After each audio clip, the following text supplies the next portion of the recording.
Hello Scorpio! Welcome dito sa aking channel, Kapalaran 888. Welcome Scorpio! Welcome dito sa aking channel guys. Okay, so this is weekly tarot reading para sa lahat ng Scorpio. I hope na makaresonate ka dito. Maraming salamat Scorpio kung bago ka lang dito na nag-subscribe. Thank you sa inyong lahat. And kung matagal ka na dito sa aking channel Scorpio, maraming salamat sa iyo kasi ikaw yung bumubuo ng channel na ito. Kung ilan na tayong subscribers, ikaw isa ka, parte ka ng pag-usad ng ating channel. Okay. First card mo dito is 3, grounding. Second card is letting go, learn to let go.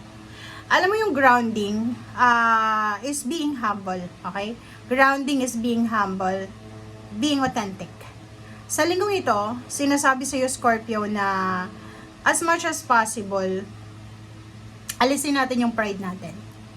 If masyado tayong sensitive, yung mabilis tayong masaktan, mabilis tayong magalit, mabilis tayong mainis, parang ganon.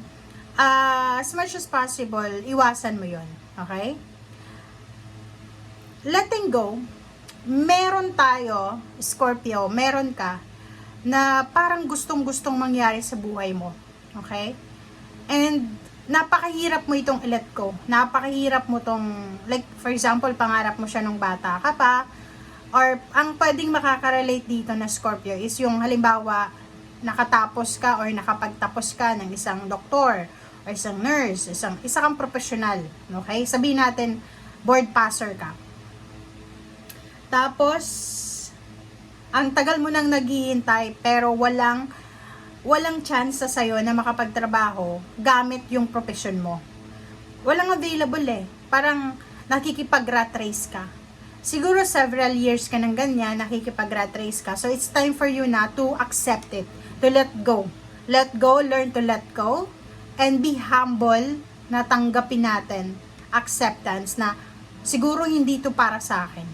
Okay, yung iba sasabihin, sa'yo, okay lang yan sa'yo. Hindi yun okay sa akin na. Kasi ako, relate ako dito sa energy mo na to. Hindi ako Scorpio, pero ako nakapagtapos ng isang profesyon na siya talaga yung pinakapangarap ko. Okay? And then, after kong makagraduate sa college, sa university, lahat ng pinasok kong trabaho, hindi ako nagiging masaya. Kasi may prospect ako eh. Gusto ko yung profession na yun eh. Ito yung tinapos ko eh. Dito ako nakapasa sa board. Dito yun eh. Until 28 or 29 years old, nakapag-desisyon ako na siguro it's not for me. Diba? Parang ganun. Tinanggap ko siya ng parang tawag dyan, tinanggap ko siya ng maluwag. Pero yung pagtanggap na yon is mahirap yun eh. Kasi may stages yun eh. May mga times na yung unang mga gabi, mga buwan, taon, na may iyak ka. Kasi yung sacrifices mo, 'di ba? May isip mo yung mga sleepless nights mo nung nag-aaral ka pa, yung mga sacrifices mo, yung mga paperworks mo, yung mga laboratories mo na ginagawa na umaabot hanggang midnight, parang ganito. But talagang ganun eh.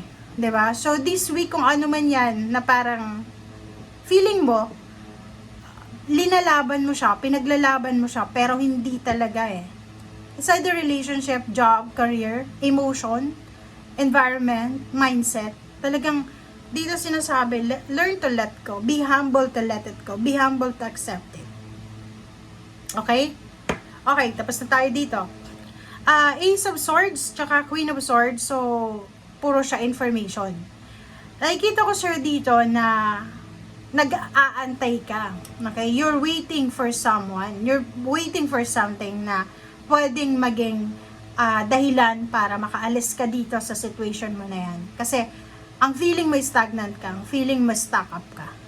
So, naghihintay ka, it's either good news, it's a confirmation, an answer, para makaalis ka dito sa Queen of Swords. Para tuloy-tuloy na yung pag-alis mo.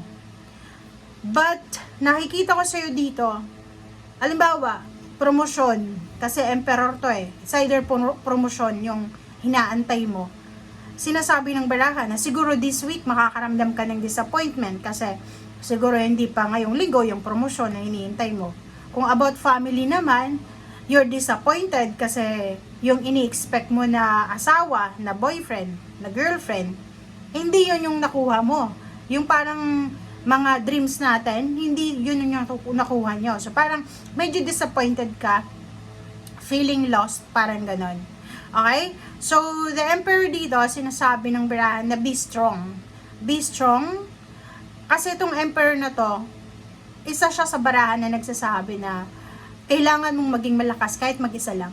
Hindi mo kailangan ng maraming kaibigan, maraming taong naka-follow sa'yo sa social media, maraming tao na nagla-like and share ng iyong mga posts sa social media.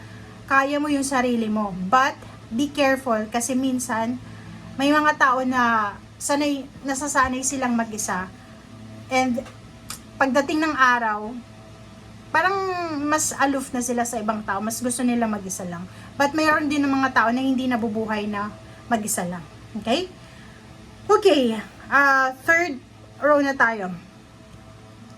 Etong 8 of cups natin, tsaka 7 of cups, magkasunod siya. Nakikita ko sure dito, meron ditong offer. So, or meron, pwedeng masasabi natin na offer, or pwede nating masasabi na pagkakataon, oportunidad.